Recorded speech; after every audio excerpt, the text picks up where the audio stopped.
So, VK on the beat, check.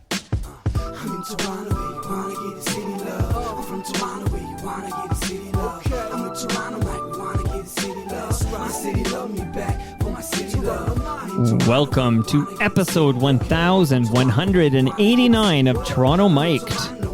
Proudly brought to you by Great Lakes Brewery, a fiercely independent craft brewery who believes in supporting communities, good times, and brewing amazing beer.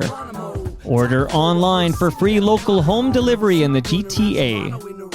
Palma Pasta. Enjoy the taste of fresh, homemade Italian pasta and entrees from Palma Pasta in Mississauga and Oakville. Electronic Products Recycling Association. Committing to our planet's future means properly recycling our electronics of the past. Ridley Funeral Home. Pillars of the community since 1921. Canna Cabana. The lowest prices on cannabis, guaranteed. Over 100 stores across the country. Learn more at cannacabana.com. And Sammy Cone Real Estate. Ask Sammy any real estate questions at sammy.cone at properlyhomes.ca. Joining me today, making his Toronto Mike debut, is Gord Miller.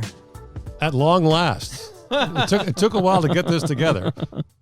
Honestly, I would wait. I will wait for you. It's worth the wait, and it's a pleasure to have you here, Gord. Thanks for having me. Were you named after Gordie Howe? Yes. I'm hearing this from Gords. I'm now learning most of the Gords I know were named after Gordie Howe. So my dad's favorite player, and a connection because I grew up in Edmonton. The Edmonton Flyers were a Detroit Red Wings farm team. So there was a Detroit connection to begin with. Right. And so, yes, I'm named after Gordie Howe.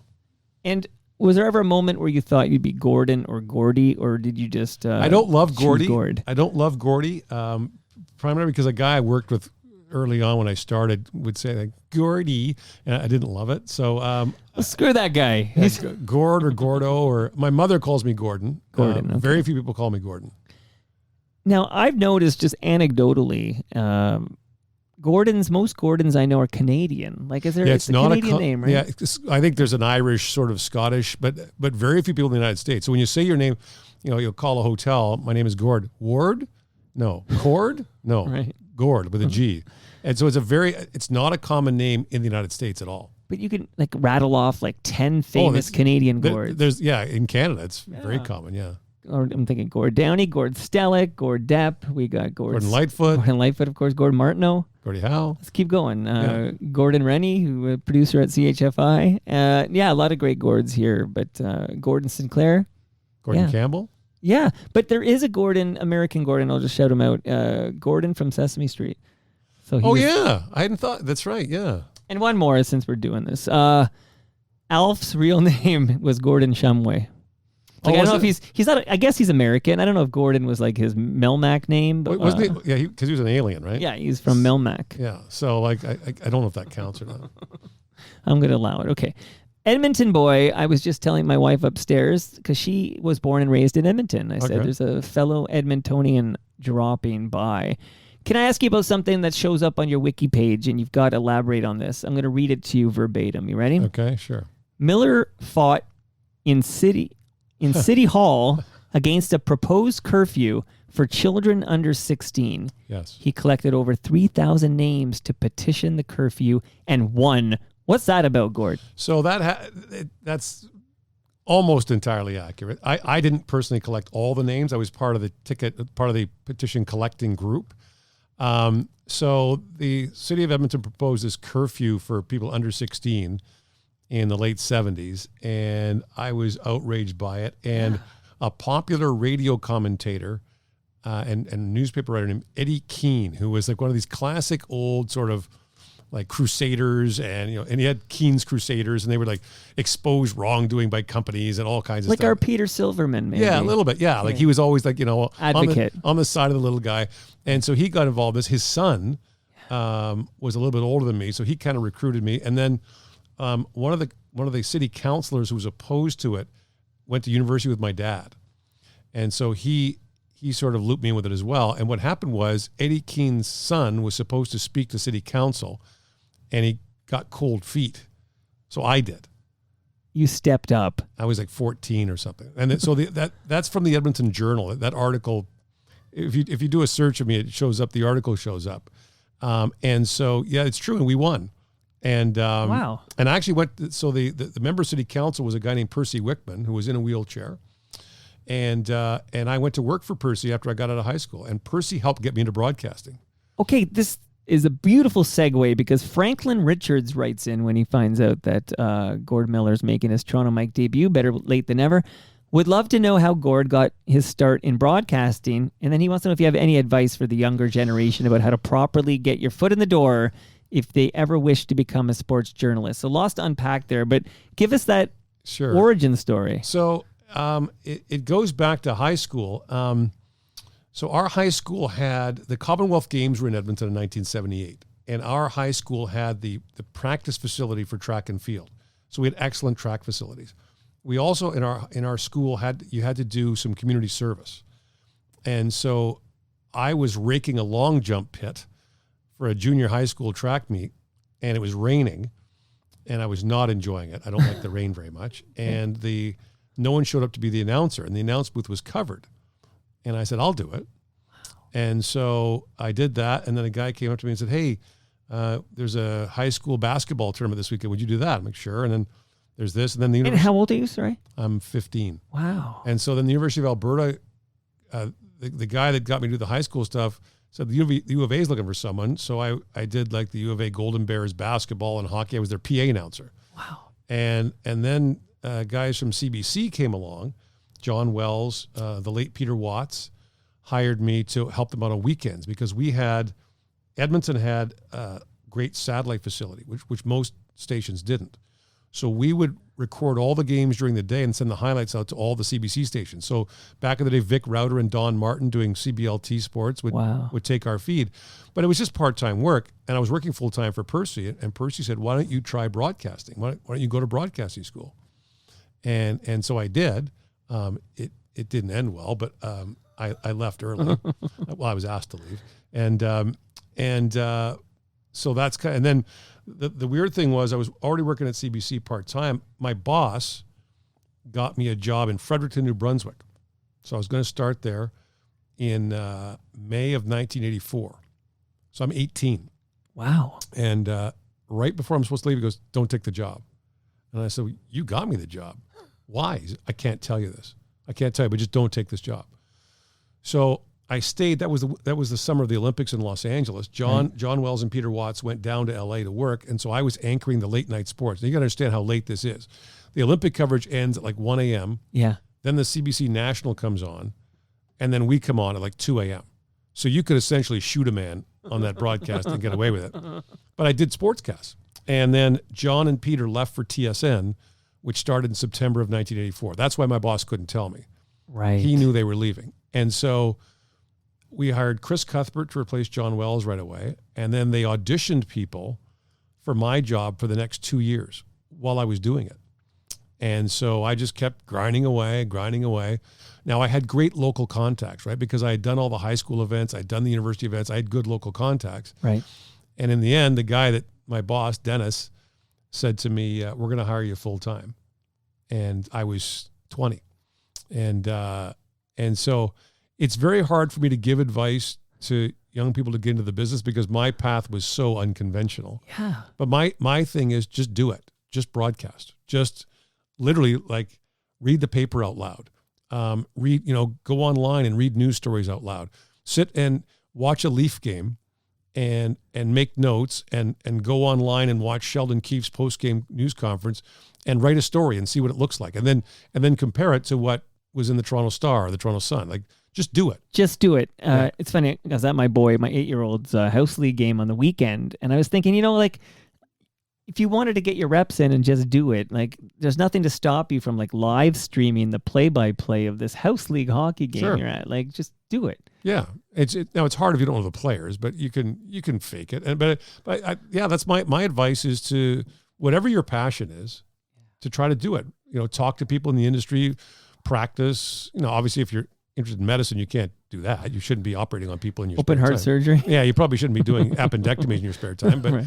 but no, I think that my advice to people that want now, broadcasting has changed a great deal, right? I mean, this didn't exist when I was starting out, Right. right? So it was a very different sort of world then, and it's evolving all the time. So yeah, my advice is just to do it. That boss of yours who said, I can't tell you why, but don't take the gig, did you such a solid. Like, Yeah, his name was Dennis McVarish. He was a great guy, and he when he hired me full time, he said, "Let's go to the bar and do your contract." I said, "Dennis, you're a professional. I'm not going to the bar with you." And he said, "Okay, well, I can't do this with you." He said, "I'm going to write down on a sheet of paper what I think you should make, and you write down on a sheet of paper what you think you should make, and then we'll exchange them." Okay. So I didn't know, like I didn't know anybody made. And so my next door neighbor had just started articling, like my buddy growing up, had just started articling for a law firm. Or sorry, just start as a first year associate. He was a first year associate. Okay. So I'm like, okay. I thought I should make what he makes. So I wrote down my number and we exchanged it. His was 10,000 higher than mine. So who won? The higher number or the lower number? Split the difference. Split the I should have just taken his offer, which would have been smart. But No, yeah. but in the end, I remember thinking if I could just make this for 5 years, Yeah. I'll be set. Oh, man. And of course, I was The covering 80s. the Oilers. The Oilers were great in the 80s, and there was all kinds of stuff going on. Well, that was the City of Champions. Right. Kurt Browning was the world figure skating champion. There was the Edmonton Eskimos won a bunch of Grey Cups. Like, it was just crazy, right? So, and so it was a great time.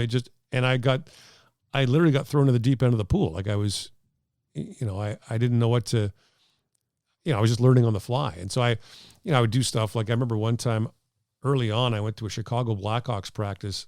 They were playing Edmonton in the playoffs.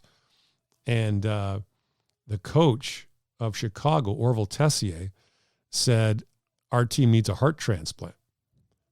And I was kind of, okay, well, whatever. So I drive back to the office and I'm putting it in my story, and that's not in it. And I just happened to look at the wire, which is the old teletype with the big, the big roll, like the big roll. And it went ding, ding, ding, ding, ding. And it said, Chicago coach Orville Tessier says, his players need a heart transplant. So I was quickly like, okay, I'll put that as the lead in my story. So that was, it was a great time. And it was, I started working for, doing network sports stuff, and I was really young and I looked really young, and it was crazy. Like, it was. I mean, it's CBC, right? So this is a big deal. And Did you get a special blazer or something? I got the orange coat. I also got the okay. baby blue hockey night coat because I did some regional hockey night games. And so I have the melon coat somewhere. Oh man. I also have the navy blue. They had a navy blue one that was made of, I don't know what the fabric was. Well, it's polyester. It was blazing, like it was boiling hot in the summer and ice cold in the winter. Like, I don't know how it managed, but who knows what it was made of. I think if you put a lighter to it, it would have gone up in seconds. You're not allowed to smoke in that jacket there. I have upstairs in my closet, I have a shirt from the 76 Olympics. Which the exploding pizza shirt. Yeah, the exploding pizza. There was some kind of alliance between TV Ontario and CBC, and then I had a contact at TVO who had one, and I wear it like when CBC people come on, I'll wear it like Jill Deacon comes on or Matt Galloway or whatever, and that thing, it's like it's polyester, but it's one of those. It doesn't breathe at all. Like, it's just if you put that thing in the dryer, it would probably come out like the size of a postage stamp or something. Actually, I'm afraid because Brent Bambury's coming over in a couple of weeks, and I'm going to wear it for him, and I want it to last that long. Do you mind, Gord, if I crack open a fresh craft beer? Okay. Help yourself. There you go. All right. So what I'm cracking open is an IPA. It's called Burst. Okay. Oh, there you go. There you go. Audio and everything. Now, just so you know, there is a cold one there. Thank you. You can bring that home with you. You're going to bring home, you can bring home several cans of Great Lakes. Thank you. Very good. Rarely do I record this late on a Monday, so it's kind of fun. You're also going to take home with you a large meat lasagna from nice. Palma Pasta. That's great. in my Perfect freezer for you. Perfect for me, huh? That will not be empty when you leave. And then, since I'm just giving you the gifts all right in a row here, Ridley Funeral Home, pillars of this community since 1921. That's a measuring tape. So this is what they measure for the casket? To measure the cadaver or whatever. Ochre pine. And then, what is this? And that's a flashlight. So see that white thing? Pull out the white thing. Yeah, Okay. good. And don't blind yourself, but turn on your Ridley Funeral Home flashlight. I think it's at No, Okay. you're breaking it, Gord. Here, never broke it. see here. You When I turn here. it Pass it around. over Here here. we go. Yeah, Oh, except jeez. fix that bottom. Yeah. Don't stare into the light there. But that's a powerful flashlight. I go to a black light party with this. you might not want to do that. But so we have you at CBC 1984. How the heck do we get Gord Miller to TSN? So in 1990, the late Jim Thompson, who I'd worked with at CBC, asked me to come and audition for them. And so I came out the Labor Day weekend, and Keith Pelly, who went on to be the head of TSN for a long time, who's now the commissioner of the European PGA Tour, directed my audition. Wow. And so I auditioned on Labor Day Monday, and then that afternoon they offered me a job. A guy named Rick Brace was the VP there, and Rick offered me the job, and they offered me a salary that wasn't very good, and I said no. And then Jim called me in the morning. I was flying out the next morning, and Jim said, "We'll give you this," and I took it. And my contract was open at CBC; they had not renewed it. I was just kind of working on an open contract, right? So I literally went back to Edmonton, told my boss I'm leaving next week, and I drove to Toronto. I left on September the 11th. 1990, and arrived here on the 14th, and that night turned up at TSN to watch them do Sports Desk, which it was called then, and ended up doing it because someone was sick. Wow. So I had no idea. I didn't know. Do you remember who was sick? No, I did the show with Chris Sedens, I just remember, that I do Sports Desk. I'd never, and they gave you the TSN blazer, right? So you had the Ted Baxter blazer, and they also issued TSN shirts and ties. You couldn't wear your own shirts and ties. Wow. They gave you 4 shirts, 4 ties, and you had to wear them. And so they gave me a jacket, some shirts and ties, and I started that night. And thinking, wow. And then like a week later, there was an NBA preseason game in Toronto. This is before the Raptors got here. Yeah. And so they sent me down to do play-by-play of this basketball game. So the producer... You called that Raptor game. I mean, I'm sorry, there's no Raptors till 95, but you called that NBA game. Cleveland, Boston. And so the producer... I show up, it was at Skydome, and the producer says to me, "Have you ever called an NBA game before?" I said, "I've never been to an NBA game before. Like I've not been to an NBA game before." Wow. And so they just, like, again, you just did everything. Like I was doing Sports Desk, I was doing play-by-play, I was hosting the CFL, I was hosting junior hockey, I was doing some play-by-play of hockey, I was hosting NHL games once in a while. Like, it was crazy.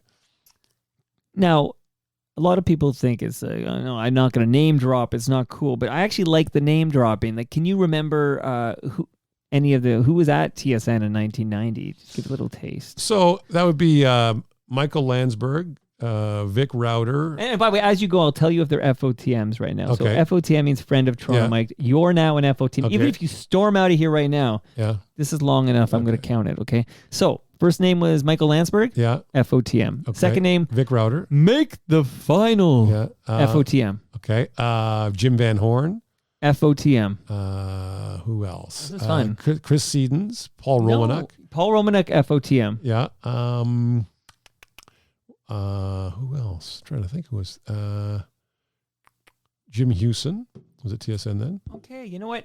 Should be in fact, if Andrew Stokely, let's shout him out because he's a good guy. If he's listening, hook me up with Jim Hewson. He should be an FOTM. No, guys are still there. Gino Retta was there. Rod Smith. Okay, well, they're both FOTMs. So I've been at TSN for 33 years now. Wow. And I'm like 4th in seniority because Gino's been there longer than me, Vic's been there longer than me, and Rod's been there longer than me. Wow. So who else? Teresa Cruz, who was Teresa Hergert then. Sure. Diana McDonald was there then. Lisa Bowes wasn't there in 1990. Yes, she was. She was. Okay, she's an FOTM as well. I think, I think she comes later. But did she come late? She might not have been there when I started. She looks like she's 29 years old. I know. So how could she be there in 1990? So Lisa, yeah. So TSN was in that building on Leslie Street until like the late 90s. It's a BMW dealership now, but it was like a tiny. We probably had like 65 employees total. And, we did everything, right? Like we literally did everything. Well, let's remind everybody that, if there's any youngsters listening, that like Sports Desk in 1990 was everything. Sure. Okay? I co-host a show with with Mark Hebscher, and we often talk about Sportsline in the early mid 90s and what that meant then. But yeah, like Sports Desk, like there was no internet. Like this was where you went. We had the ticker, in the background, and yeah. So I mean, it was a lot of fun. It was it was hard at first because I just moved here. I didn't know anybody, and I bought a condo kind of sight unseen. Not like there was just nothing around it, and I was traveling all the time. What neighborhood? It was up by Winford Drive, up by like Don Valley Parkway in Eglinton. Okay. There was nothing there then. Right. And so, but it was close to the office and quick to the airport, and I was flying all the time. So I kind of, for the first couple of years, I just felt like a fish out of water here. I felt like there were 10,000 things going on, and I wasn't doing any of them. And so it was hard. And then I moved to the annex, and kind of started to get the feel for Toronto. Like I got sort of a neighborhood feel. And it's funny because one of the first places I went to was the Avenue Diner at Avenue Road in Davenport. And I still go there. My daughter and I go there all the time. Nice. And so I started to get more roots. But I mean, the traveling was, I was away so much. I was away. I remember one year, I think it was 1993. I spent like 220 days of that year on the road because I would do I would do hockey all winter and then go right into the CFL in the summer. Right. But what does that do? Like, I guess you're younger and you just sort of do it. Like it sounds like a common theme with you is just do it. I was 28, and so you're just kind of like I was 27 and 28 that year. So you're just you're just going out on the road and being a young guy, and you don't really think about it, right? I mean, my place literally looked like a hotel room. There was no plants. There was never any food in the fridge. I remember there used to be a floating poker game back in those days. And so it was my turn to host at my place. And we ordered pizza. And then late at night, it gets to be like 4 or 5 in the morning. And a guy went to put the pizza in the oven to warm it. Yeah. And he put it on the broiler pan they have. And all of a sudden this black smoke started coming out because the warranty was still wrapped in plastic in the. Oh, he's like, how long have you lived here? Like 2 years. So my fridge was empty. It was like this. It looked like a hotel room. But you were on the road. You were on the road all the time. Yeah. So, all right, my friend. Now, what I'm very interested in is the timelines of you and Paul Romanuk here, because Paul Romanuk was the voice of the World Junior Ice Hockey Championships, and then at some point, and you'll correct me if I'm wrong, but his wife gets a job in Europe, and he goes to live in Europe. Do I have any of that right? Partly. So Paul called it. So I started hosting it in '94 in the studio. It was my first one. Then in '95, I was the on-site host, and then in 2001, I want to say, Paul went to Chum Radio. 1050, right. They did like this, I think they called it The Team or something. The Team 1050. I did a whole mockumentary on this, and what a shitstorm that was. It lasted like months. 18 months maybe? Not that long, I don't think. Not that long, okay. So Paul left. Well, maybe I don't think it was a year. Okay. I don't think it lasted a year. So Paul left to go to that. Right. And then I moved into the play-by-play seat. So I started doing the play-by-play of the World Junior and the NHL in 2002. And then Paul's wife, Carrie, got a great job. I want to say L'Oreal or somebody in Europe. So Paul moved to England, and he was there for like 10, 15 years. Yeah. He was there when I did the Olympics in London because we went for a beer in London. And then he came back to work for Sportsnet when they got the NHL rights back. Right. I don't know how I blocked out the Team 1050. I think a lot of people would like to. It was, they just, I don't know what they did because they kind of, they hired Jim Van Horn, they hired Paul, and they put all this promotion into it, and then they just kind of lost their nerve and pulled the plug on it. Like causing, in Canadian sports media circles, it caused this whole trickle effect because you got like Scott Ferguson, for example, who was working Blue Jay games, left 590 for the gig at the team, and that's when Mike Wilner kind of comes in and gets his job. Like a lot of stuff kind of it did changed, and it was it was sort of it was a bit of an earthquake because people were like, oh, like. it was the first time something had really, I mean, when TSN started in 84, I remember the Grey Cup was at Edmonton that year. And I went to CBC Sports, invited me to their seminar or whatever, Grey Cup week, their meeting. And the head of CBC Sports said, all these guys who left to go to TSN, it'll be out of business in a year and they'll all be coming back begging for work and they won't get it. And But I remember thinking, they've got all those Blue Jay games and they own the team. They got all the curling we don't show during the week. They seem okay to me. And so, but when that radio station, when they, when the sports thing, it folded, it was a bit of an earthquake for sure. Some angry people that day. I know the Mike Richards and a whole bunch of good people got caught up in that one. But was Mike Richards part of that? I think so. I have memory. But you know what? I could be conflating another radio scandal. Maybe he was. Mike's been in a number of radio scandals, so God bless him. He's got a big announcement to make very, very soon. Does he? I keep getting texts from him. Okay. He's this close to having this enormous announcement to make, and he says he wants to come on Toronto Mike to make it. So look forward to hearing about that. It's coming soon. He's a very talented guy. I have great respect for people that are talented at radio because it's a skill, and I do some radio. Like Brian Hayes is really talented at radio. He's excellent at radio. Yes, and it's a skill. Now he's good on TV, but the radio, like hosting Overdrive every day, and I pinch hit for him sometimes in the summer, or I'll co-host with him. Right, he's excellent. It's a really interesting skill that he has. And he also has a great sense of the market. Hayes has a great sense of what the Toronto market is interested in, what they care about, and the questions that Toronto sports fans would ask. Like, he doesn't get caught up in sort of the banal, he gets to the meat of it. And he's a talented guy. No, absolutely. His dad is a talented radio guy and an FOTM as well, Bill Hayes. And Bill was a legend, right? So, I mean, it's kind of interesting that I think it's hard to be, to follow in your dad's footsteps in the same business, and yet he's done it, and he's made his own way. And he's a lot of fun to work with. He's a really interesting guy to talk to. He's smart, he's quick, and radio is a fascinating medium because you're not under the same time pressure that we're on TV. Like TV's like go, it's 30 seconds. Like, right. And radio is more free form, right? And some of the most fun we have on that show on Overdrive is when there's nothing scheduled. Like we got, an open segment.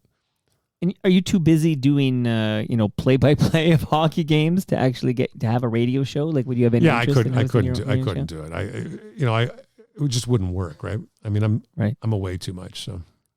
So let's talk in some detail here about the World Junior Ice Hockey Championship. So you have to get ice hockey in there, like I know to differentiate from the World Junior Field Hockey Championship. Is that the proper name? Like I copied and pasted the official name from. I guess the proper name is the IIHF World Junior Championships. That's the correct name. I am Canadian. Championship. What am I putting nice in there for? That's what I get for reading my own notes here. But I have a little clip here, so just a taste, and then later we'll focus a little more on what just transpired in Halifax, and Moncton. But here's a little taste of Gord Miller. Well, Wojciech looking for it. Tavares pulls it out. Tavares backhand towards the goal. Loose puck. Everybody scores! Tie game! Can you believe it?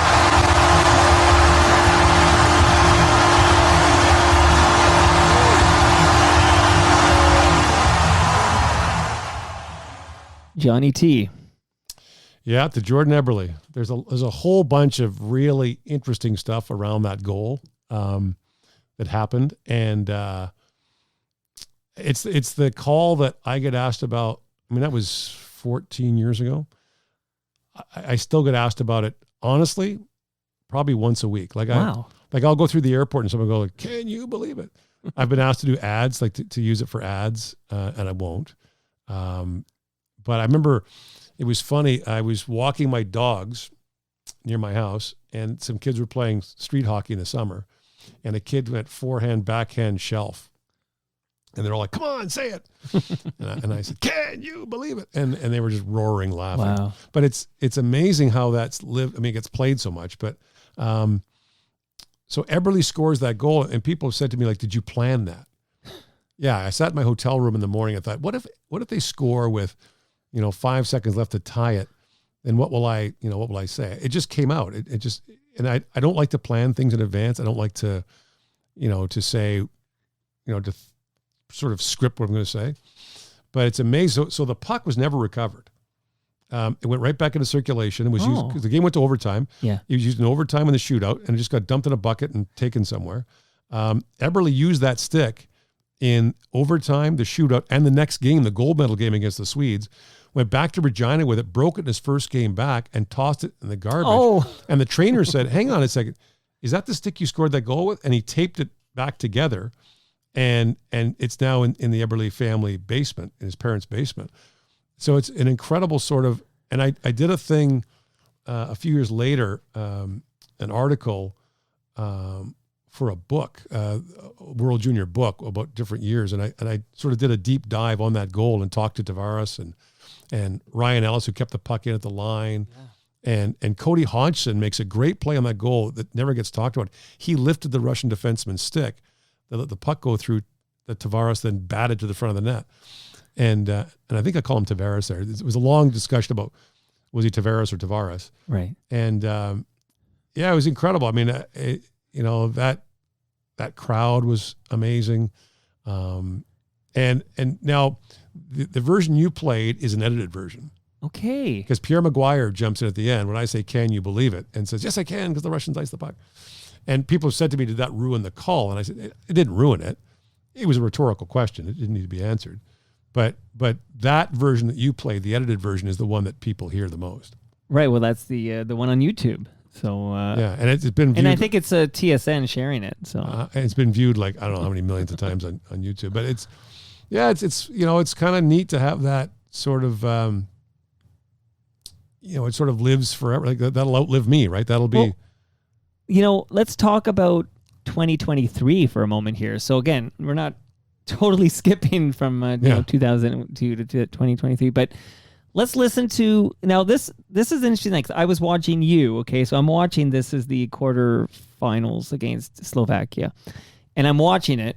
But meanwhile, I'm on Twitter as well because that's how I roll these days. And I see there's been a tragic happening in Cincinnati. The Bills versus right. So I flip over there and learn what's going on and terrible news, but thankfully he survives. He was tweeting yesterday, but DeMar, but he then DeMar Hamlin, but then I come back to the game, of course, because we're in overtime and it's a must win. And then I'm there to watch this live. Frank Clark tied up, drops it back. Here comes Bedard. Bedard shoots. Guy in the save. And Bedard holds the line. Bedard back with it. Slides in again. Bedard walks right in. Overtime winner sends Canada to the semis.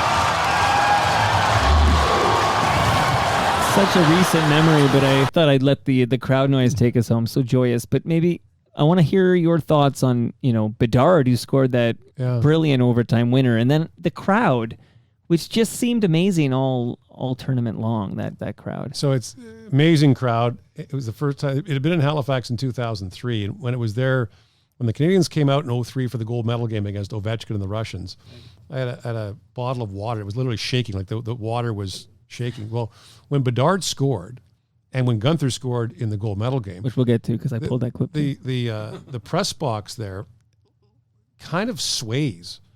Like it's almost like an earthquake. Wow. It undulates because I looked over our A2, our audio assistant. I looked over at her and she was like, "Is this like like, this isn't going to fall, is it?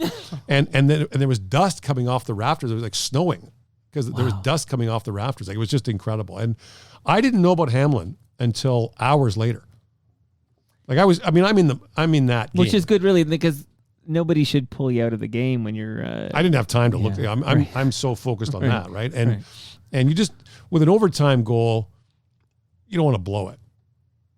Right, that's your worst fear is to blow an overtime goal. Have to go to the studio and re-record it or whatever, right? And so, and I've done some long overtime games in the NHL, and you're just terrified of blowing the call on an overtime goal. You just want it to be clean, right? Right. It's like, was the puck in? Who touched it? In 2008, the first golden goal I called for Canada was Matt Halischuk, and it was a mad scramble in front of the net. And the cheat is whoever reacts first is probably the guy that put it in. So Halischuk kind of raised his arms first, and I said, Matt Halischuk, golden goal for Canada, whatever. And I looked at Pierre Maguire and said, was it Halischuk? And he goes, I don't know. Yeah. Because you couldn't tell. Right. So you just want a clean goal, and you want to call it. That's scary. Like, I have secondhand anxiety just thinking about that. Like, there's the moment you need to make the call, and you're not certain whose goal it is. Right. So, like, for example, say it was a point shot. Was it tipped? Right. Who did it go off? And then it's sort of like the other night, Bobby McMahon for the Leafs, right? The game I was doing in Detroit. Yes. His first National Hockey League goal. Oh, video review. No, it's not. Right. So I might get another chance against Winnipeg on Thursday to call it. I'm going to keep calling it his first until he gets it. And so it's, I think that's what I really like about it. Yeah. About what I do is that it's, I have a bit of a perfectionist in me. So, like, if I have to write something, I'll agonize over it and write it over and over and over again. You can't do that in this job. It's 3 hours long. And whether it's good or not, when it's over, it's over. So it's not like building a house where you have to get it just so and stay as long as it takes. It's 3 hours long and then it's over. And if you did a good job, you're happy. If you did a bad job, you try to learn from it, but you got to move on. You got to park it and kind of move on. I realize now I have collected questions from FOTMs when they heard you were coming on, and one of them ties to this topic here from Corey. Corey wants to know, is Halifax the loudest place you've ever called a hockey game? It's among them, but I did playoff games in Chicago at the old Chicago Stadium. Right. The 2009 World Junior in Ottawa was astoundingly loud. Like, I remember Danny Kerman, who is now the head of officiating for the IHF, was the referee in that game. And we used to do our on-camera opening at ice level in the Zamboni and then take the elevator up. Right. So we're standing there waiting to do it, and the Canadian team comes on the ice, and Danny's like, no, sorry, they weren't on yet. The crowd was just going nuts, and Danny's standing there waiting to come on. The officials are coming on. And Danny looked at me and said, holy shit. Like, this is crazy. Right. So yeah, Halifax was right up there, but I've done, NHL playoff games in the old building in Chicago, the old building in Boston, that were pretty loud. Before I play maybe I'll do it now since we're talking about it. I'm going to play that golden goal because it's so recent and it was so exciting. And I think 10 million Canadians might have heard this. I'm not sure. Let's hear the call and we'll talk about it. Stahatcha. Up for Kulik. Ian Clark with shallow. It's poked away by Clark. Lead pass to Gunther. He's got Wall with him. Joshua Wall walks in. Gunther with a chance to score! Dylan Gunther! Golden goal in Halifax! Canada's won back-to-back World Junior gold medals!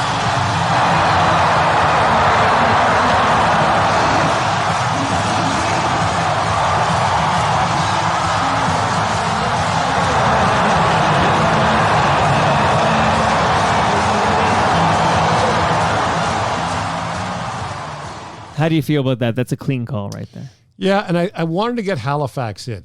I wanted to, because that call is going to live for a long time, and I want people to know that it was Halifax. That crowd you were hearing was in Halifax. And the other thing is the music, the Heave Away, the song by the Fables, is just so electric, right? It's just so you just kind of lay out, and I don't think I said much for like 45 seconds, and then, it's, the moment makes it, right? You try to, the moment's great. So the call, you hope it doesn't obviously detract from it. you hope it enhances it a bit, but obviously the moment is what makes it. And so, the people in the building aren't going home saying, boy, I wish I'd heard a play-by-play guy announcing that. That would have been better, because they were there, and it's this unbelievable feeling. But at home, there's that barrier, right? There's that. And so you want to try to bring that home to the viewer. And so I've been really lucky. I've called I'm kind of a magnet for long overtimes. I've had lots of long overtime games in the NHL. And it's amazing that moment, because you're just so focused on it, right? You're just like you're in the moment. You're not thinking about anything else, because it can come at any time.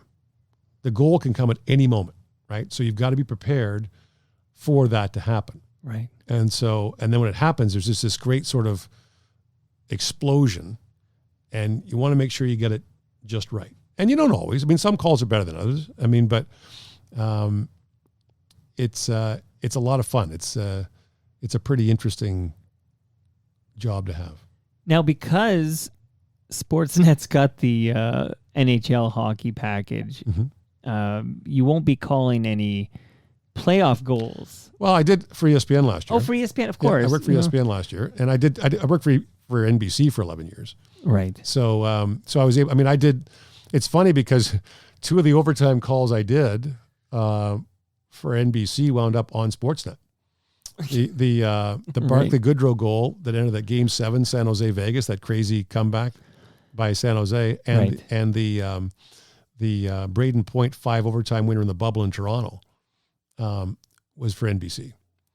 Always wondered, like, what do they think about that, and like Rogers HQ when they used to try to avoid it. So if I did a game for NBC, they would try to take the local feed if they could, right? Which is fine. I don't care. Like, I don't dislike any of those guys, and I don't think. I mean, I have lots of friends there, and I have no issue with it. I get why they wouldn't want my voice on their hockey broadcast. But if you're not going to do it, then you got to take what you get. And so, but I wasn't thinking about that. I mean, when you're doing that game for NBC, I only thought about the NBC audience. Like I'm in contact with, it's an NBC producer, it's an NBC contract. So I'm focused on NBC. I'm not focused on who else is taking it, or you can't think about other stuff. Like you're so focused on that moment, right? When you call a game, it's like 3 hours of really concentrating hard on what's going on the ice. Because if you don't, you'll get caught. And I've been caught lots of times. Just hopefully not in overtime. Before I get back to hockey, I have these great questions for you. Olympics. You called hockey for in the 2010 Olympics. Yeah, in 2018, yeah. 2018. But you haven't just called hockey at the Olympics. Yeah. What else have you called at the Olympics? I did track and field in 2012, which was one of the highlights of my career. One of the absolute most amazing things. People ask me all the time, like, what's the best thing you've covered? And a couple of the ones that come up aren't hockey. The World Cup soccer in 94 and 98. I was a field reporter at those. And doing track and field in 2012. We did every run, every jump, every throw for 11 days, from like 9 in the morning until 11 o'clock at night. And you've got 2,500 athletes roughly in track and field in sports you're not familiar with. It took 2 years of preparation to get ready for it. And again, you talk about compressed time. When you're calling Usain Bolt in the 100 meters, you got less than 10 seconds. So you've got between 9 and 10 seconds. And are you aware of the viewer count? Like, I know because we talked about that golden goal that just happened in Halifax, and then I saw, like, I don't know, I can't remember. You would probably know better than I am, but something like 9 million Canadians watched some of that game or something like that. Like, No. Are you aware of the fact that because the 100 meters, you might know, and I know I produce a show for Donovan Bailey. We talk about the 100 meter dash all the time. That is the signature event at the Olympic Games. No, because your approach is no different. I've done games that 10,000 people have watched, and I've done games that 10 million people have watched. So your approach is no different. And I do believe one of the things I learned watching Gretzky up close in the 80s was he doesn't believe in big game players. He thinks that if you prepare for every game like it's a big game, then when the moment comes, it's no different for you. So I think your preparation's no different if you're doing a junior hockey game in the middle of December in Drummondville or wherever it was, and Right. or you're doing an NHL playoff game 7. It's the preparation's the same. So I don't really think about what the ratings are because it doesn't really impact what I do. First of all, there's always someone watching. So if you make a mistake, you're going to wind up on YouTube. And so Right. you burp on the air, it's going to be Right. it's going to get 10 million views on YouTube. So it's I'm not really I guess I get cognizant of it at this time of the year because when I come home, lots of people sort of say, "Hey, I watched. I watched Yeah. the game. I saw the game, or what was it like?" And I'm cognizant of it that way. But as for the ratings themselves, I think it's sort of I don't think that people watch because I'm doing it. I hope that I enhance their experience and not detract from it. And so I think the World Junior has become kind of a signature. Well, not kind of. It's become, I think when I die, it'll be Gord Miller, the longtime voice of the World Junior Championship, Right. was hit by a bus today. And Hopefully not. Shout out to Ridley Funeral Home. You're going to measure me here? Just, Did you use your flashlight, Gord? yeah, exactly. Would have kept you If I'd safe. used the flashlight, I wouldn't have been hit by the bus. And so, but yeah, I think that's, that is kind of the signature thing that I do. And it's when people say to me, "You're a big part of our family's you're the soundtrack of our holidays," that's a huge compliment. It's a huge compliment. I take it, but also for our crew, for the people that, work on it, who some of whom have been along for 25 years. This was my 28th on site. Wow. And so, the production people, the camera people, the audio, all the people behind the scenes who really put their heart and soul into that thing. And they're the best of the best. These are the guys who do the World Series, the Super Bowl. Like these are top end camera people, audio people. They're excellent at what they do. And so we get together every holiday season and we're just like in this, you're just so focused on it because it takes over everything. Okay, let me ask you this then. So we talked about the overtime goal by Bedard against Slovakia. Okay, that's a quarterfinal. Mm-hmm. Win and go on, lose and go home. Yeah. You're in overtime. You must be cognizant as this game is taking place that if Slovakia scores in overtime, you won't have 10 million eyeballs on you for the gold medal game. Well, but I think the thing is, you've done enough of them that, they'll be in gold medal games as often as not. Mm-hmm. But the interesting thing is, like in 2019, Canada lost in the quarters and the gold medal game still had a huge audience. Okay. Because for some reason, that tournament feels like it's one of those, if Canada's in that gold medal game, we're all going to watch. And if Canada's not there. The audience won't be as high, but I think that you take the long view of it, right? You take the long sort of, people are going to watch it. And if Canada won every year, it wouldn't be good. Like that's We're working on it. 4-6. Amazing work there, by the way. And what I like about your call on a personal level here is that it feels to me as a viewer that you're as excited and your call is about the same, I would say, if Slovakia scores in overtime than if Canada scores in overtime.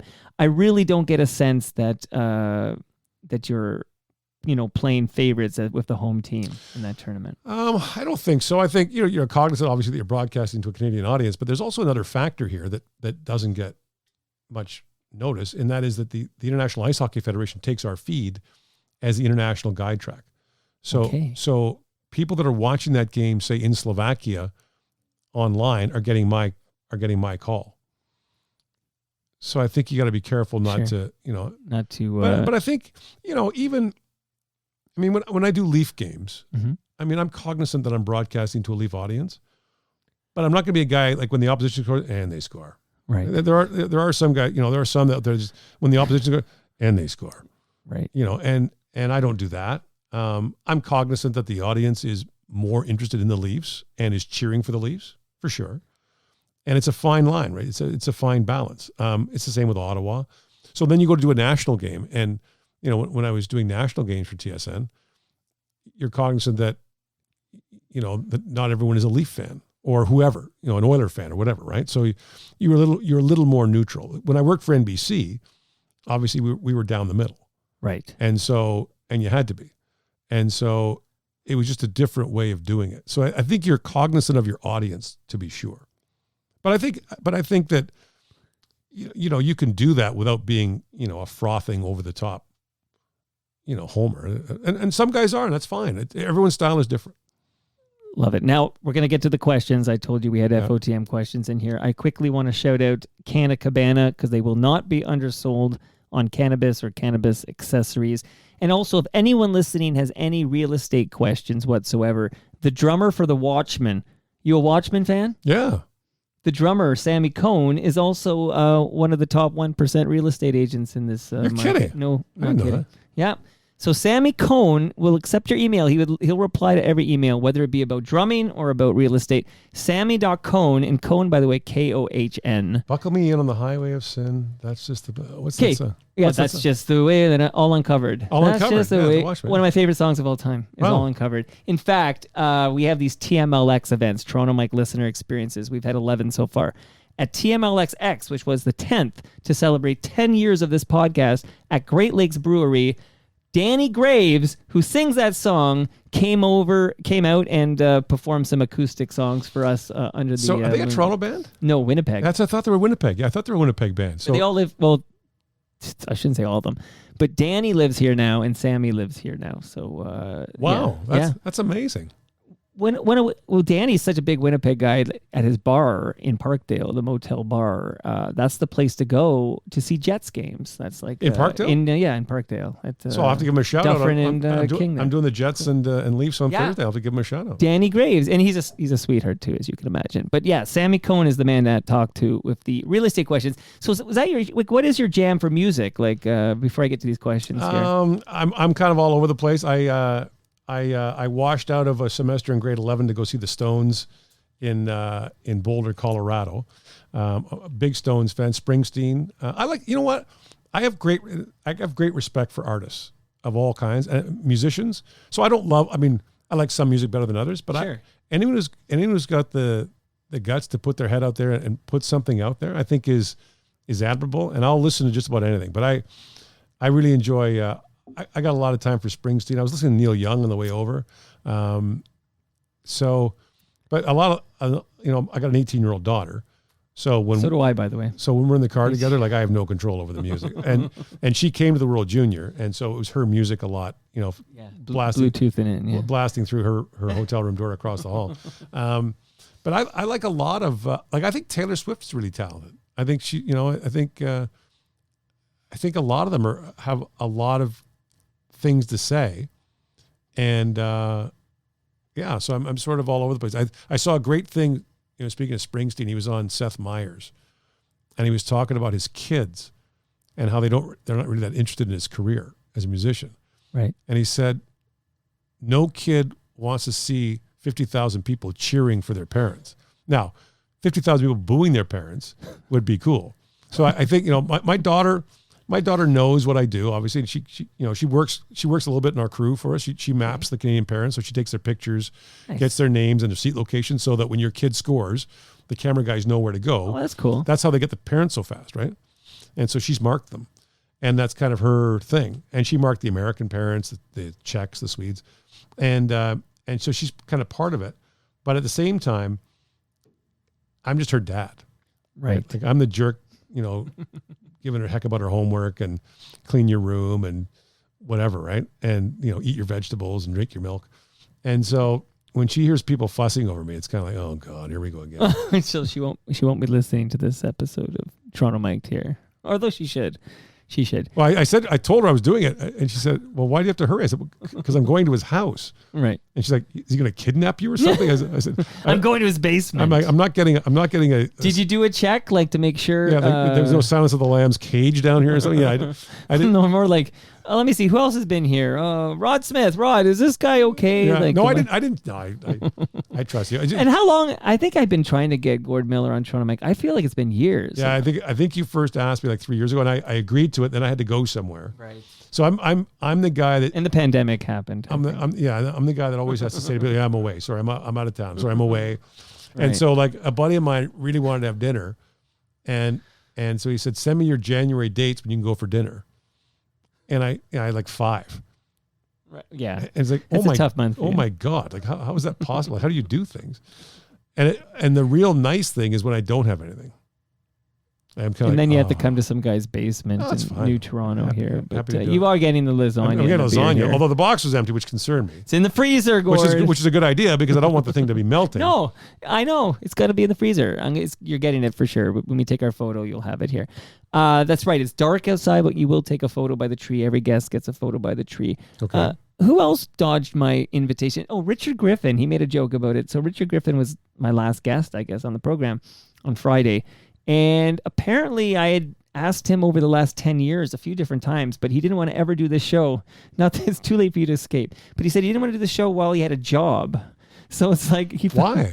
I don't know if he was worried about being too truthful about things or whatever. I have no idea, but he had the Star job and then the Blue Jays job, and now he came on Toronto Mike. He had a great time. Okay, let's get to these questions here because I'm trying to keep it closer to 60 than 90. But we already shouted him out, but Andrew Stokely wrote in, I've had some great road trips over the years with Mr. Miller. You'll thoroughly enjoy the conversation. So thank you, Andrew. And he calls you Mr. Miller. Does that make you uncomfortable? It's just Gord, right? Yeah, I think Andrew has earned the right to call me whatever he wants. But yeah, I think he's being colloquial there. Thank you, Mr. Stokely. Yes. Brian Smith, with all the travel involved in his career, which hotel brand does he prefer? And who has the best loyalty program? I'm a Marriott guy, so it's kind of it's morphed over the years. So it used to be Westin, and then Marriott bought Westin. So sorry, there was Westin, then Starwood bought Westin, and then Marriott bought Starwood, and so it's all sort of it's mostly Marriotts and Westins. They to me have probably the best loyalty program. Okay. They're I mean now I say that because I'm like a lifetime whatever member, so I'll be getting hotel rooms forever. But Right. it's funny because I remember going to a wedding in the Bahamas. Friends of mine got married in the Bahamas, and I had to. There was no like Starwood or Marriott hotel there, so I had to pay for hotels. Like, oh my God, these are expensive. I hadn't paid for a hotel room in so long. I was like, Right. I had no idea how much it was. But yeah, so I would say they have the best loyalty program. Okay.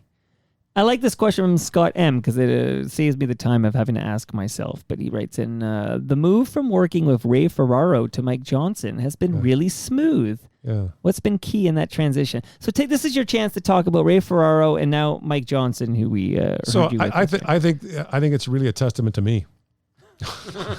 No, I think that it's two guys who are really smart, really funny, who celebrate skill, and who can laugh at themselves. And I think one of the great things about our group at TSN is that we can laugh at ourselves. Jeff O'Neill, Bob McKenzie, Dregs, all of our guys can kind of, we can poke fun at each other and poke fun at ourselves. It's a good crew. We don't take ourselves too seriously. And so, Ray brings a fire and a passion to it. Mike brings more of a cool analytical approach, but both are excellent in their own way. And honestly, I mean, I've known Mike since he signed with the Leafs. So that's, 25 years ago. Right. He's a really smart guy, and so is Ray. And they're fun to travel with, different. Like I remember saying, we were walking out of an airport and I said to Mike, like, oh, we didn't go right here and go. He said, Gord, I know where we're going. Whereas opposed to Ray, you had to like explain in brutal detail exactly where to go and walk him there, or you might get lost on the way. Well, so funny. So I mean, Mike walked in the summer, did the Summer World Junior, but this was the first time he got the real full experience of the holiday season and the ups and downs of it, right? Like away from your family. And that's a hard part of it. And that's a real adjustment, right? I mean, I talked to Ray on Christmas Day and I said, what's it like? Like, what's it like to be home? And he said, it's so different. Like, it's just so, and for him, he'd only done it, well, not only, but Ray had done it for 10 years. And it just becomes sort of part of your existence that you just do that. And so, but Mike got sort of fully, I remember, I think Boxing Day, when Canada came out and you sort of like, you're in this sort of, Mike played in the NHL in lots of loud buildings, but that's kind of next level, right? I mean, everyone's in a Canadian jersey, wearing a Canadian flag, screaming and yelling, and you kind of go, oh, this is pretty cool. Is that the game where Czechia beat us? Yeah. Yeah. When did it become Czechia, like versus Czech Republic? They asked for it a couple of years ago. So basically what it is technically Canada is the Dominion of Canada. So, and Germany is the Federal Republic of Germany. So the Czech Republic is the formal name of their country. They prefer Czechia, like the Slovaks prefer Slovakia. And so I think that, they just, for simplicity, they ask for Czechia. That's how they've always referred to it. But in English, we've always called it first of all, Czechoslovakia. Sure. And then the Czech Republic. Interesting, though, because, so the move happened on TSN. It was consistently Czechia. Meanwhile, that night, if you were listening to CBC Radio 1, they talk about the game against the Czech Republic. So it's just interesting that, there's some... it's more of a curiosity thing. Yeah, but technically, like formally, it is the Czech Republic. I mean, again, it's, it's Great Britain and Northern Ireland, right? I mean, there's all these sort of, official names, but so they asked for Czechia. So I think that's when Mike sort of saw firsthand how passionate it is, and so I'm really lucky. Like I've had great partners, and not just great guys to work with, but to spend time with, right? To go for dinner with, and to travel with, and to, I remember Ray and I one time we were over at the World Hockey Championship in the spring. It's always in great European cities. Sounds amazing. We'd spent a month away, and he called me. He was at home in the morning. The boys had gone to school, and he called me, and we're talking. And Cammie, his wife, Cammie Granado, walked into the room, and she goes, "Who's that?" He goes, "I'm talking to Gord." And she said, "You guys were just on the road for what do you have left to talk about?" I'm very blessed that way and I also, they're great friends. Mike and Ray are great friends of mine, and so I think nice. And Pierre Maguire was a great friend too. And so I'm very fortunate that way. I work with really good people. Bob McKenzie and I are best of friends. And Nice. Also an FOTM, by the way. Hops writes in, Gord Miller is an unbelievable play-by-play commentator. Is this your burner account, Gord? Yeah, it's amazing how I wrote that in without you being able to see it. I'm baffled at how he can be so smooth. It does read like you wrote it, but I'm told there really is a Hops here. Okay. I'm baffled at how he could be so smooth with a vast array of player names from around the world. What is his secret for being able to not only pronounce these names, but to seamlessly keep up with the pace of play with them? Good question. That's a very good question. So I get asked that a lot. What I always say is, as a joke, is that you don't know those players. How do you know I got the names right? so they're a bunch of strangers to you too. So I spent a lot of time preparing for it. And the trick is get to know the best players first. So learn their top line players, learn their top pair of defense, learn their goalie first, and then work your way down the lineup. As for the names, it's really evolved over the years. And so, for example, we've been saying Teemu Selänne's name wrong for 30 years. It's Selänne. Wow. In Finland, you say the first syllable in a last name. You say the first syllable always accented, and you pronounce every letter in someone's name. Wow. So we've been saying it wrong. In the case of, say, like Sergei Fedorov, it's Sergei Fedorov in Russian. But here's the thing: we don't say Roma. We say Rome. We don't say Paris. We say Paris, right? We don't say Praha. We say Prague. So there are some things we anglicize. But when it comes to someone's name, more and more in recent years, we've tried to get it close to their domestic pronunciation. But, for example, Peter Forsberg is Forsberg. Wow. We really butchered that one. So we don't say that. We say Forsberg. But maybe someday, 10 years from now, we'll start saying it. And I'm comfortable, like I say to players, I'll say your name any way you want. So Timothy Liljegren with the Leafs, it's Liljegren. Right. He prefers that. I'm happy to say it. Yeah, you decide how your name should be said. But the problem is a lot of Europeans come over. They don't want to make waves. Now, two things. They don't want to make a wave. And secondly, they get tired of correcting people. So they just kind of go along. Right. Like just say it any way you want. Now, there are some. So there was a player for Czechia, Jiri Kulich. So we don't say he in English. So I cheated it to kind of like Jiri Kulich. A bit like that. Right. I didn't make that sound. So Joshua Waugh for Canada, or Patrick Waugh. In French, that's Roy. We don't roll the R like that. Mario Lemieux in French is Lemieux. So I'm trying hard to say the names as as closely to the domestic pronunciation as we can, while remembering that we are doing the broadcast in English. Right. Well, you do a great job. Can you say the word brewery? Yes. Brewery. Say it again. Brewery. Can you say pasta? Pasta. Not pasta? Pasta. It's pasta. Pasta. Okay. I get heat. Jim Cuddy gave me heat for saying pasta. And It's not pasta. It's pasta. okay, he says it's pasta, but I think it's pasta as well. Okay. Hang on. Can I just pick up the name you dropped there? Yeah. But I told you I like name dropping. so I have a friend who says risotto. Is that a risotto? She said I made risotto, and Italian friends of mine like literally flinch when she says it. I was in the where was I? I was at Scotiabank Arena, wherever Mike Ross does his In the sound booth announcements. up Yeah. there. Yeah. And I sat there. I got a tour after a game because Mike Ross is an FOTM. There's There you some go. other name, but he had a sheet on the wall, and I was just checking it out. And it's like phonetically how you say every player's name, Yeah. like phonetically. Yeah. Do you have like a cheat sheet with phonetically? So the rosters that I do, I'll if the player's name is especially difficult, I will if it's especially tricky, I will type it out phonetically. Just so one thing we've done that's been great the last few years is we have a team official, either the PR guy or the team manager, do a recording of the names. So then I can transcribe it. And Right. now again, there's some things we have to change a little bit. But for example, in Finnish, the letter Y is actually pronounced U. So there's a guy whose last name is Raty. That's actually Ratu. Wow, yeah. And that's how we've been saying it. So Isaac Rosen, who's a Buffalo draft, it's Isak Rosén in Swedish.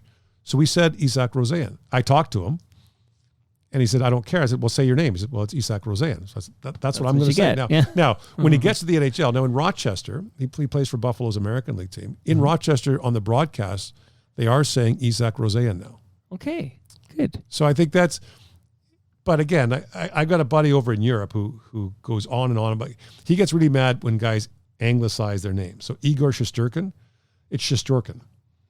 And he goes nuts about it. I said, well, that's fine, but you've called me Gert for the last 25 years. So when you get my name right, I'll worry about doing yours right.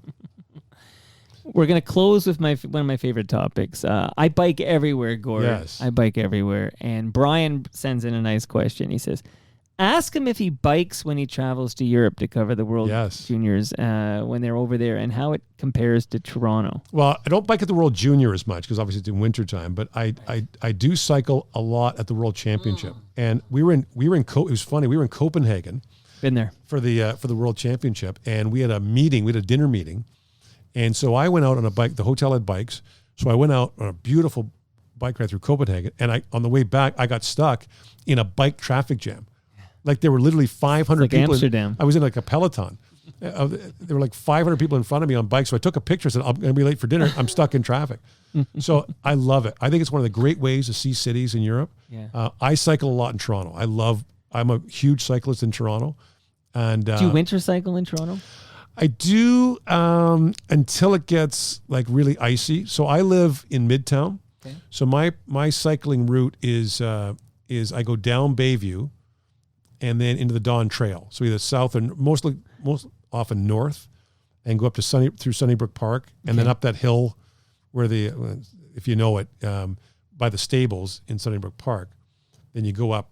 There's a huge hill that goes up, or a steep hill that goes up, and then I come back and I go up Bayview, up to Moore, and come home that way. So in the winter, it can get pretty icy in the areas that don't get sunlight. So I'm a little careful about that. I try to avoid roads as much as possible. I've had some, I got hit once, and I think I'm cognizant of that. But I love cycling. I think it's just it's a great way to see the city. I'm looking forward to when the Riverfront Trail or the Lakefront Trail is finished, because they've kind of ripped it up where the Don Valley Parkway meets the Portland's there. Yeah, the Portland's all been Cherry. ripped up. Because I used to take the bridge over there and then go out to go on the Lakeshore East, right, and go out to like the Argonaut Rowing Club and all that stuff. So I loved cycling out there. So love it, Gord. Honestly, I could do 90 minutes with you about cycling. What do we do here? No, but I think it's great, and I hope that what did you think of the active TO stuff? I was very disappointed when what I so you know where you are now. I loved the closure from Stadium Road to Windermere, and I made a point to do Lakeshore when it was closed, and then.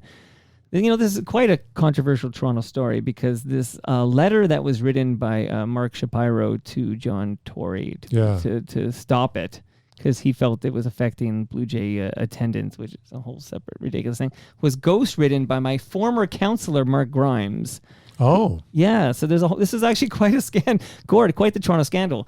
But Amber Morley defeated Mark Grimes in the recent election, and I'm pleased to say that Amber Morley is an FOTM. So we did it. We did it, Gord. So yeah, I loved it. I liked it because the Bayview closure for me was great because it was so packed on that narrow, that narrow path. So when they opened it up south of Rosedale Valley Road, it was great, and I love to cycle. Like it's my it's good exercise. And I also just find it a great way to kind of clear your mind. 100%. I always say it is as much for my mental health as it is for my physical. Just to get outside. It was funny because my daughter, so I used to be at a tennis club that had a gym, and I would ride my bike down, and I would then ride the exercise bike at the gym, and she'd be like, "Dad, why don't you just ride your bike somewhere?" Which is a good point. But that Bayview Hill, like that hill from Pottery Road, up Bayview. Try it with a single speed behind you. I can't do it. I have to walk up the Pottery Road. That's a single speed, and I can't do it. I can't do it. Yeah. But one day I'm riding up there, and this guy's got to be like 80, and he's got the Union Jack, like cycling jersey. He's got the shorts. He's got the clip-in pedals. He's got the whole 9 yards. And he went by me like I was towing a boat. Like he goes up, he goes, "Well done, lad. You're doing well." And I was like, if I could catch you, I'd choke you to death. Oh, I love it. Love it. I love it. In fact, that Pottery Road there where I had to do the walk of shame because I have no gears. I just couldn't do it. It would be hard with no gears. The only recent memory I have where I had to do the walk of shame on a single speed bike was, Brimley Road coming out of the Scarborough Bluff. Yeah, that's a tough one. Couldn't do it. I physically, and I physically couldn't do it, and I had to get up and walk it up. But Gord, love it, and I love. Is there anything else just before I play out? Because I know I tried to keep it closer to an hour than 90 minutes, but what is your? I would ask the obvious, which is of all the hockey games you've called in your life, what is your the favorite moment of a hockey game that you have called, Gord Miller? I can't answer it, and it's not a cop out. There's just so many, and I can't put one above the other. I just think that people ask me all the time, "What's your favorite hockey game?" I would say the next one.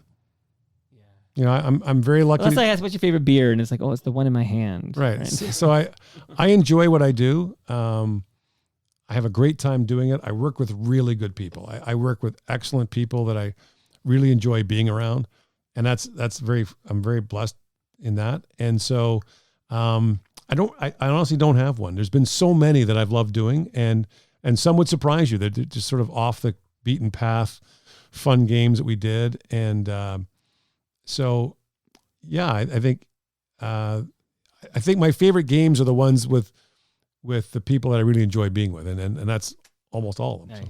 Nice. Well, here's an easier one then. So Connor Bedard scores that big goal against Slovakia, and he's 17 years old and not undrafted, of course, because he's not old enough. I asked this question of Jeff Merrick recently, actually, and I'll save what he told me to after what you tell me. But how good is he? I always have trouble with this. Is he as good as a Connor McDavid, who seems like he just showed up yesterday? I think I'd be very, very wary of comparing anyone to Connor McDavid, right? Who has maybe the greatest skill set we've ever seen, right? The skating, all of it. He can't be as fast as McDavid. That's for sure. So, I think he's going to be an electrifying player, and he's going to be a franchise player for whoever gets him. So, and you can't ask for more than that. But in terms of comparing guys, you got to be careful with that. You want to know who Jeff Merrick said is a good compare to Connor Bedard? Yes. Because you said his name already, and I'm going to say his name the way I've always said it because I can't remember the proper way anymore. Peter Forsberg. Better goal scorer than Forsberg. Better shot than Forsberg. Wow. So he's Peter Forsberg with Joe Sakic's shot. Okay, sign me up. Unfortunately, my team isn't going to get him because they're too good. But Gord Miller, better late than ever. This has been an absolute delight. Thanks for making the trek. This has been awesome. My pleasure. Thank you, Mike. And that brings us to the end of our 1189th show. You can follow me on Twitter. I'm at Toronto Mike. Gord, remind me, is it Gord Miller TSN? What is that handle on Twitter? At G Miller TSN, I think it is. G Miller That's gonna be hard. TSN. At G Miller TSN is mine. Our friends at Great Lakes Brewery are at Great Lakes Beer. Palma Pasta's at Palma Pasta. I've got one in the freezer for Gord. Recycle My Electronics are at EPRA_Canada. Ridley Funeral Home are at Ridley FH. Canna Cabana are at Canna Cabana _. And I was going to sing Buckle Me In on the Highway to Sin. I won't disgrace the Watchman. That's just the way. Sammy Cohn Real Estate is at Sammy Cohn. See you all tomorrow night when we have a new episode of Toast. We're kicking out sad songs, sad jams. See you then.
Just the best that I can. Well, maybe I'm not, and maybe I am. Who gives a damn? Because everything is coming up rosy and green. Yeah, the wind is cold, but the smell of snow warms me today. And your smile is fine, and it's just like mine, and it won't go away.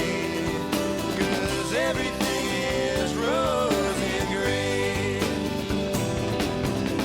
Well, I've kissed you in France and I've kissed you in Spain, and I've kissed you in places I better not name. And I've seen the sun go down on Sacré-Cœur, but I like it much better going down on you. Yeah, you know that's true, because everything is coming up rosy and green. Yeah, the wind is cold, but the smell of snow warms us today.